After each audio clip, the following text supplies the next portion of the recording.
Bismillahirrahmanirrahim. Assalamualaikum warahmatullahi wabarakatuh.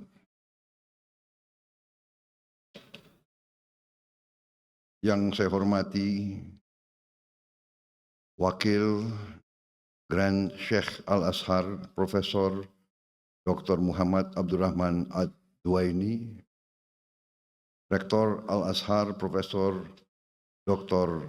Salamah Daud, serta seluruh pengajar, seluruh sivitas akademika dari Al-Azhar yang hadir,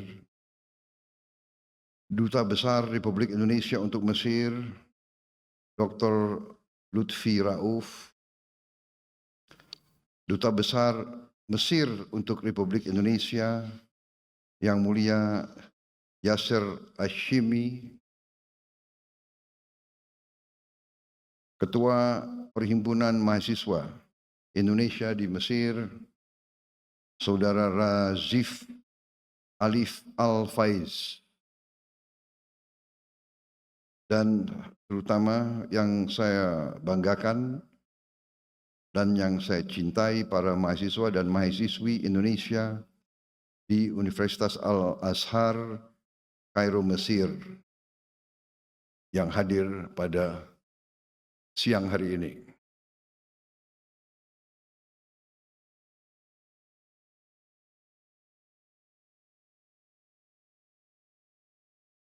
Saudara sekalian, sungguh berbahagia saya dapat berjumpa dengan para mahasiswa dan mahasiswi yang sekarang sedang menuntut ilmu di Universitas Al-Azhar ini, suatu universitas yang sangat bersejarah, sangat terkenal. Saudara-saudara, sudah ribuan alumni Al-Azhar dari Indonesia, sudah banyak ulama dan pemimpin Islam di Indonesia pernah belajar di sini. Di antaranya yang paling terkenal Presiden Republik Indonesia yang keempat, Kiai Haji Abdurrahman Wahid, yang kita kenal sebagai Gus Dur,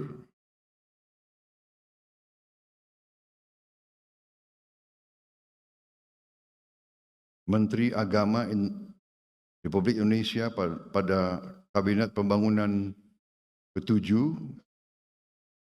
Profesor Dr. Quraish Shihab,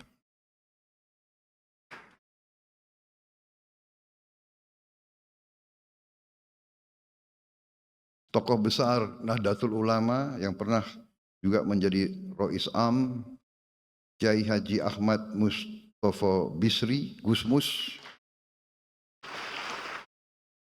dan Menteri Luar Negeri Republik Indonesia pada tahun 1999 sampai 2001, Profesor Dr. Alwi Shihab. Dan saya kira masih banyak lagi tokoh-tokoh dan pemimpin-pemimpin kita, pemimpin Indonesia dari berbagai kalangan, dari berbagai organisasi yang adalah lulusan Al-Azhar. Saya hadir di Mesir ini untuk dua acara penting, yaitu hari ini saya melaksanakan kunjungan kenegaraan kepada Republik Arab Mesir, diterima dengan sangat terhormat tadi di Istana Presiden di Kairo, dan di sana melaksanakan pembicaraan cukup mendalam, cukup intensif saya dengan Presiden Al-Sisi, kemudian dengan menteri-menteri beliau dan delegasi saya. Kita telah menyepakati beberapa hal-hal penting yang intinya adalah kita ingin meningkatkan dan mempererat hubungan antara Indonesia dan Mesir yang pernah sangat dekat dulu karena Mesir memiliki tempat yang khusus di hati kita, tempat bersejarah, yaitu Mesir merupakan negara yang pertama mengakui kemerdekaan Republik Indonesia.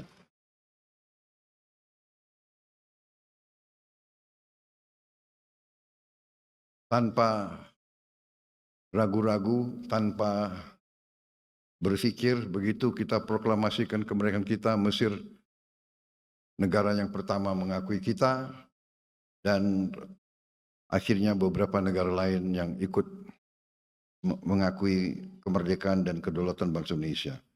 Kemudian dalam perjalanan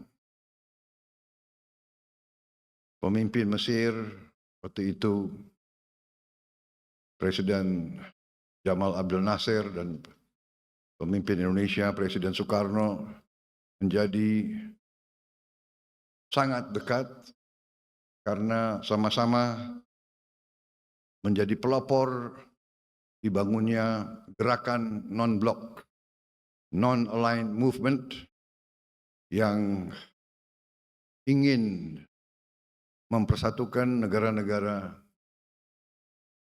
berkembang, tidak mau ikut blok manapun, tidak mau ikut blok barat, tidak mau ikut blok timur, berada di tengah, menghormati semua negara, semua bangsa, semua ras. Itulah pendirian pemimpin-pemimpin kita waktu itu, dan itulah tradisi yang hendak kita teruskan, tradisi bangsa Indonesia, dan itulah juga yang saya canangkan bahwa saya akan meneruskan dan mempertahankan sikap ini, bahwa bangsa Indonesia adalah bangsa yang menghormati semua bangsa-bangsa di dunia, menghormati semua negara-negara, tidak mau terlibat dalam permusuhan dengan siapapun, tidak mau terlibat dalam fakta-fakta militer, selalu menganjurkan jalan damai, selalu menganjurkan musyawarah, selalu menganjurkan jalan tengah, selalu menganjurkan kolaborasi, kerjasama, bukan konflik. Itu sikap yang saya canangkan dan itu yang saya jalankan, tidak hanya dalam politik luar negeri, tapi juga dalam politik dalam negeri yang saya jalankan selama ini. Saya menyampaikan bahwa di abad ke-21 ini dunia semakin kecil, teknologi semakin canggih. Teknologi sekarang begitu canggih, dapat memberi banyak kemudahan kepada manusia, tapi pada saat yang sama teknologi dapat juga dengan mudah menghancurkan manusia. Ini yang kita lihat sekarang. Saudara-saudara sekalian, para mahasiswa-mahasiswi, tentunya selalu saya menyampaikan hal ini karena saudara-saudara adalah bagian dari masa depan bangsa Indonesia. Kalian adalah anak-anak kita yang akan meneruskan perjalanan bangsa kita, bangsa Indonesia. Karena itu sangat penting saudara-saudara belajar dengan baik, belajar dengan tekun, belajar dengan benar. Dan saya berterima kasih, saya bersyukur saudara-saudara memilih belajar di Universitas Al-Azhar, universitas yang sangat bersejarah, universitas Islam yang mengajarkan pelajaran Islam yang damai, pelajaran Islam yang sejuk, pelajaran Islam yang moderat, pelajaran Islam yang tidak mengajarkan kebencian, pelajaran Islam yang tidak mengajarkan saling mencari kesalahan, tapi saling mencari titik-titik temu. Marilah kita bekerja sama satu dengan lain, bekerja sama dengan semua bangsa, bekerja sama dengan semua agama lain, bekerja sama dengan semua suku, semua ras, karena kita memiliki cita-cita dan kepentingan yang sama. Kita ingin mencari hidup yang baik di dunia ini. Hidup yang baik di dunia ini artinya hidup yang lepas dari ketakutan, lepas dari ancaman. Kita harus menjaga kondisi keadaan perdamaian, karena yang paling utama kita harus menjaga keamanan dan keselamatan seluruh umat. Keselamatan kita sendiri, keselamatan keluarga kita, keselamatan masyarakat kita. Hanya dengan itu kita bisa meraih apa yang menjadi cita-cita setiap manusia, yaitu hidup dengan aman, hidup dengan baik, hidup menjalankan kebaikan menurut ajaran agama kita masing-masing. Ini sangat penting, saudara-saudara. Saudara sebagai anak-anak muda, harapan kita semua, kalau Al-Azhar pernah melahirkan seorang presiden, siapa tahu di antara yang duduk di depan saya suatu saat bisa juga menjadi Presiden Republik Indonesia yang akan datang. Tapi belajarlah dari contoh pemimpin-pemimpin itu. Gus Dur, saya kenal dekat Gus Dur. Gus Dur pemimpin Muslim, Ketua Umum Nahdlatul Ulama, datang dari keluarga syekh besar kita, keluarga Tebu Ireng. Tapi beliau pemikirannya sangat luas, beliau jiwanya sangat baik, beliau merangkul semua. Beliau menjadi tokoh, saya kira tokoh Muslim yang sangat terkenal sebagai tokoh inklusivisme, tokoh yang melindungi semua minoritas. Beliau pemimpin Muslim yang sangat dicintai oleh minoritas-minoritas lain. Saya ingat salah satu langkah-langkah beliau waktu ada ancaman terorisme, ada gereja-gereja yang mau dibom. Beliau memerintahkan anak buah beliau dari Ansor, dari Banser untuk menjaga semua gereja, menjaga semua vihara, menjaga semua pura, menjaga semua kuil. Ini sesuatu yang membesarkan hati, ini yang membanggakan kita. Mungkin jarang di dunia ada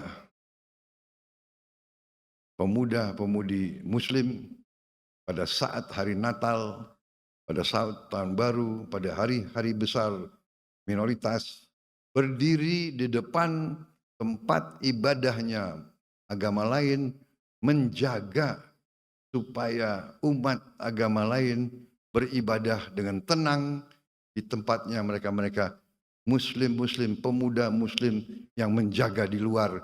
Ini leadershipnya Gus Dur. Ini contoh yang luar biasa. Dan itu pun pernah saya tiru. Sewaktu memang Gus Dur sudah tidak ada, saya memimpin partai saya. Waktu itu ada lagi ancaman-ancaman bom pada gereja. Saya juga perintahkan pemuda-pemuda pengikut saya di Partai Gerindra untuk menjaga di kota masing-masing semua tempat ibadah agama lain, kita yang jaga, mereka yang beribadah. Ini contoh, dan itulah kenapa Gus Dur ini sangat dihormati. Walaupun beliau menjabatnya sebentar, tapi beliau masih sampai sekarang dihormati, dan beliau akhirnya sekarang diusulkan menjadi pahlawan nasional bangsa Indonesia. Saudara-saudara sekalian, ini saya kira salah satu contoh alumni Al-Azhar yang sempat menjadi pemimpin tingkat nasional di Indonesia, akhirnya menjadi presiden di Indonesia dan memberi kepemimpinan, kenegarawanan, leadership yang patut dicontoh dan patut dan akhirnya juga dihormati oleh bangsa-bangsa lain. Saya kebetulan kenal beliau baik dan alhamdulillah leadership yang beliau sampaikan menjadi pelajaran bagi kita sekalian. Saudara-saudara sekalian, selain kunjungan kenegaraan ke Mesir, besok kita akan lakukan pertemuan KTT, konferensi tingkat tinggi antara 8 negara yang disebut D8. D8 ini adalah the Developing Aid for Economic Cooperation. Didirikan tahun 97 untuk meneruskan kerjasama ekonomi dan pembangunan antara 8 negara berkembang, yaitu Bangladesh, Mesir, Indonesia, Iran, Malaysia, Nigeria, Turki, dan Pakistan. Ini kebetulan 8 negara Muslim yang jumlah penduduknya besar. Jumlah penduduknya mungkin semua negara ini jumlah penduduknya di atas 100 juta. Jadi saudara-saudara, D8 ini dibentuk untuk melakukan kerjasama ekonomi. Saudara-saudara, kalau D8 ini bergabung, ini pasar ini lebih dari 1 miliar. 1 miliar manusia. Nah, ini tentunya kita harus mengakui kita belum begitu puas. Masih banyak yang harus ditingkatkan. Banyak yang harus kita cari bentuk-bentuk kerjasama. Dan untuk itulah besok kita akan bertemu lagi. Dan besok sesudah itu tahun depan ketua D8 beralih ke Republik Indonesia. Jadi mudah-mudahan kita bisa berbuat yang baik. Saudara-saudara sekalian, kita lihat keadaan dunia, keadaan kawasan saat ini penuh dengan ketegangan, penuh dengan konflik, penuh dengan bisa kita katakan peperangan. Kita prihatin apa yang terjadi di kawasan ini terhadap saudara-saudara kita di Palestina, tapi tidak hanya di Palestina, di tepi barat Palestina ya, di Gaza, tepi barat Palestina, di Lebanon, sekarang di Suria, tapi juga di kawasan-kawasan lain, di Libya, di Sudan, di Yaman. Saudara-saudara, marilah kita selalu waspada bahwa kalau kita tidak rukun dan tidak bersatu, kalau pemimpin-pemimpin kita tidak arif, tidak bijaksana, ujungnya adalah yang terjadi adalah perpecahan. Dan bila pecah, bila tidak ada persatuan dan kesatuan, yang ada adalah kelemahan. Dan kalau lemah, tidak dapat melindungi dan menjaga keselamatan rakyatnya. Saya kira ini pelajaran yang sangat penting bagi kita. Saudara-saudara, para mahasiswa-mahasiswi, belajarlah dengan tekun, belajarlah dengan baik, jadilah wakil-wakil Indonesia dengan baik. Jangan memalukan kita. Belajar dengan baik. Saya bersyukur saya dapat laporan bahwa mahasiswa Indonesia termasuk mahasiswa asing yang paling sedikit bikin masalah di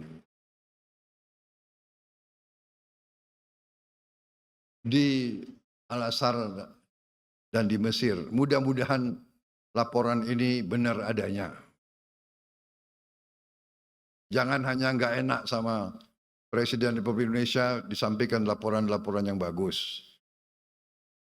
Tapi tadi Presiden Al-Sisi juga mengatakan tiap kali lihat wajah orang Indonesia di Mesir, beliau selalu lihat wajah yang baik, wajah yang gembira.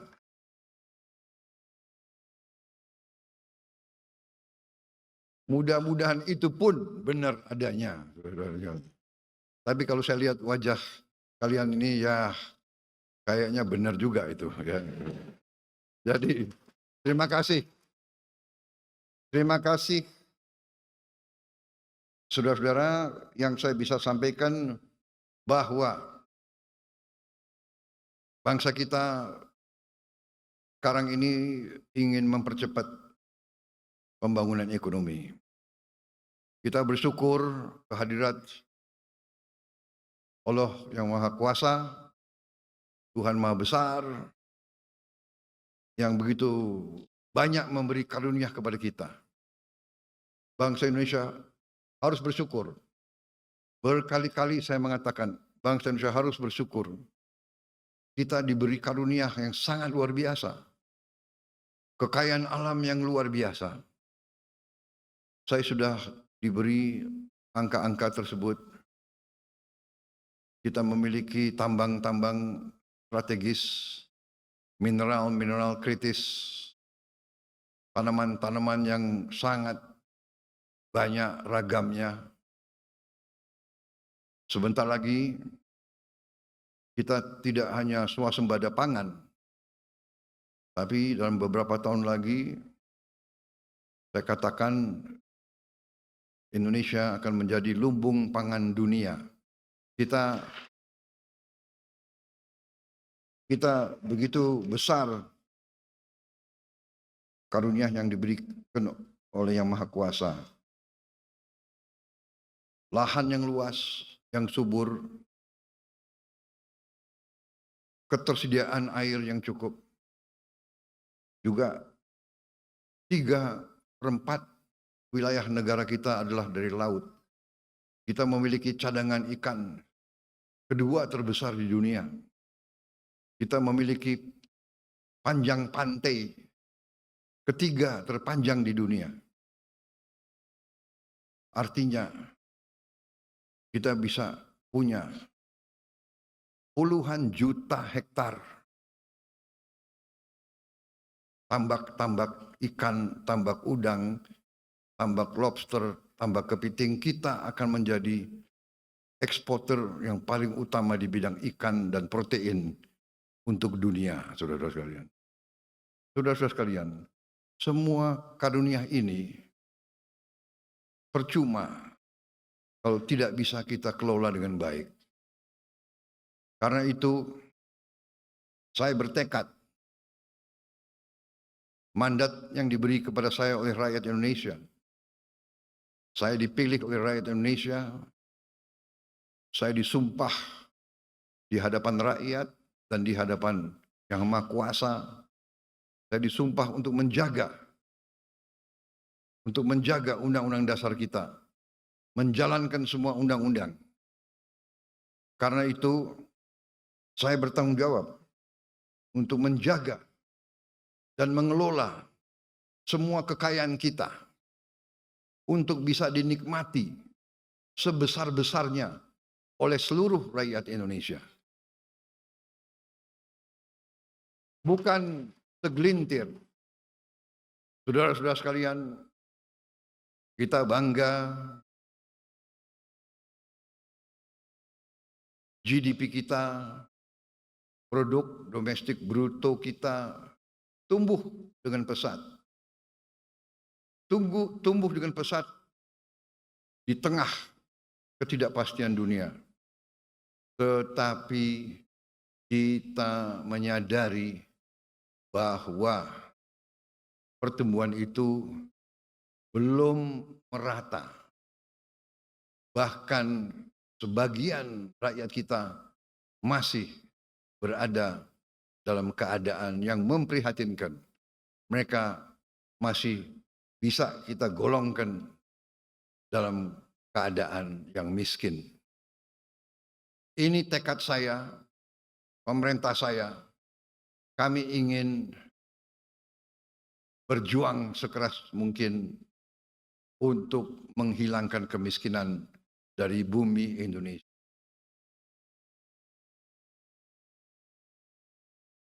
Dan untuk itu, dalam rangka menjaga kekayaan Indonesia tidak salah kelola, tidak bocor,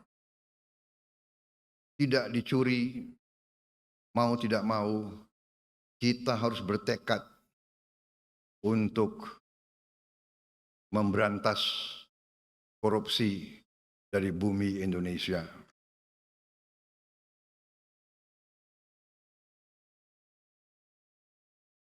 Memang banyak yang mengejek Prabowo Subianto. Saya memang sudah biasa diejek. Dari dulu saya diejek. Dari dulu saya difitnah. Sekarang pun mereka tidak percaya. Apa iya kemiskinan bisa dikurangi? Saya mau bikin program memberi makan untuk semua anak Indonesia pun diejek. Pun ada yang tidak setuju. Tapi sekarang ada profesor-profesor yang pinter-pinter kok nggak setuju. Heran saya. Profesor pinter atau bodoh, saya nggak tahu itu.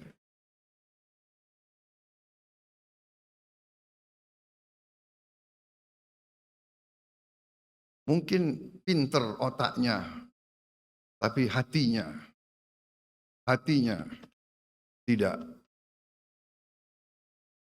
bisa merasakan kalau anak-anak itu, kalau anak lapar ke sekolah itu bagaimana caranya, dia tidak bisa merasakan. Itu saudara-saudara, saya tidak ragu-ragu, nggak apa-apa saya diejek. Saya yakin saya berada di atas jalan yang benar. Saya yakin rakyat Indonesia mendukung saya. Saya akan teruskan program ini.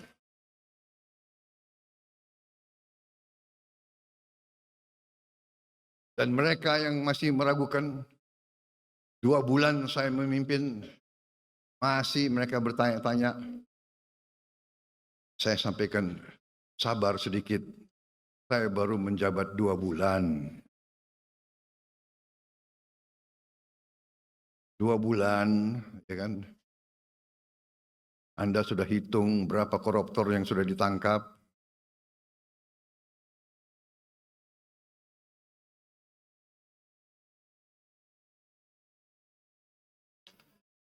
Saudara-saudara sekalian, yang nyinyir sama saya, silakan, kau duduk aja di sebelah situ.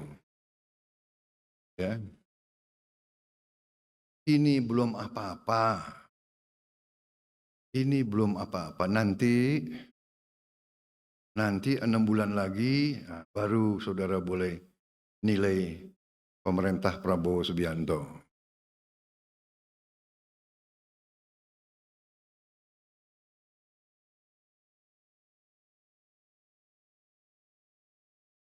Saya merasa bahwa kalau sudah dipilih oleh rakyat, kalau sudah disumpah di hadapan Yang Maha Kuasa, tidak perlu ragu-ragu. Kita hanya setia kepada rakyat Indonesia dan kita hanya takut kepada Yang Maha Kuasa di atas itu.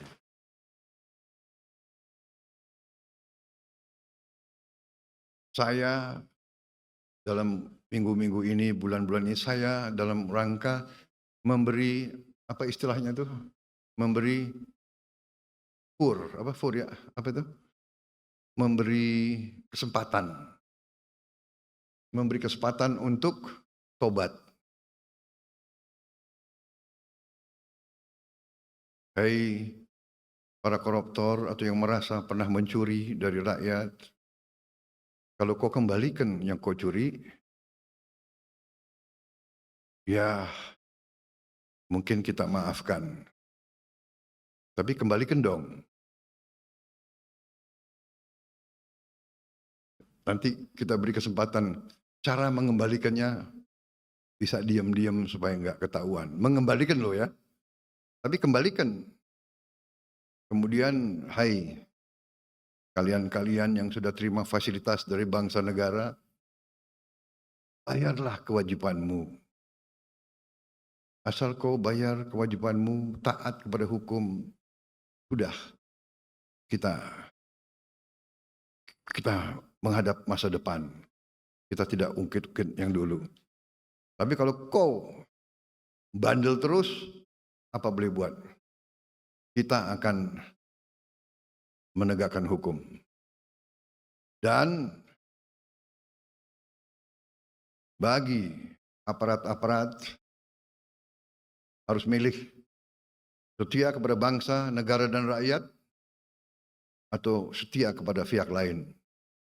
Kalau setia kepada bangsa, negara dan rakyat, ayo.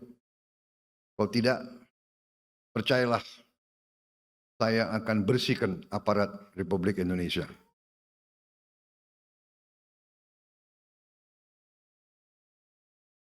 Dan saya yakin dan percaya rakyat Indonesia berada di belakang saya, saudara-saudara sekalian. Saya kira itu yang saya ingin sampaikan.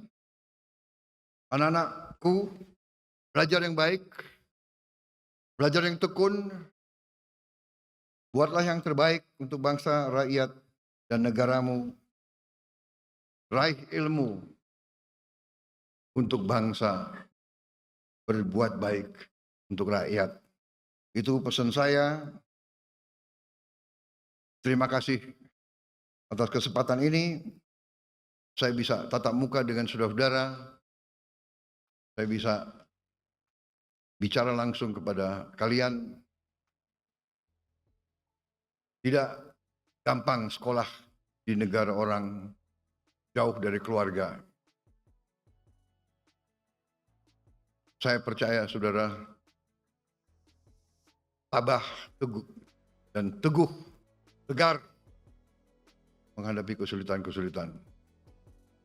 Selamat belajar, selamat berjuang, Duta Besar, Atase Pendidikan, pantaulah keadaan anak-anak kita yang punya kesulitan, ya.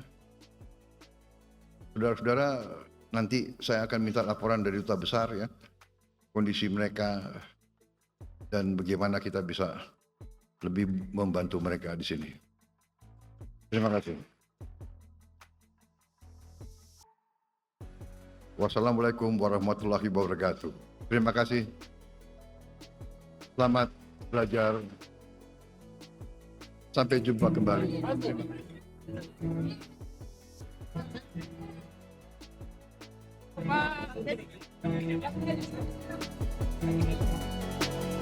Pak.